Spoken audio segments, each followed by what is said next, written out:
I thought I'd video this actually. This is really interesting. I 3D printed this in pink, right? And that my filament run out of pink, and in between the filament running out of pink, I put the red in. Now look at the difference. That's just between two different colours of the same brand of 3D ABS filament. The red is all stringy. The pink came out really well. Now that's really weird. I've not seen that before. Why the heck? Now that goes to prove that some filaments are just not as good as other filaments. Now it must be the diameter or something of the filament, or I don't know what else it could be.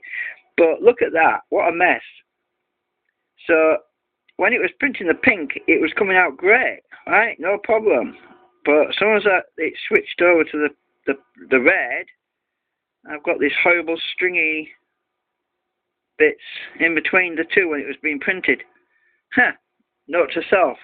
Next time, let's buy pink again.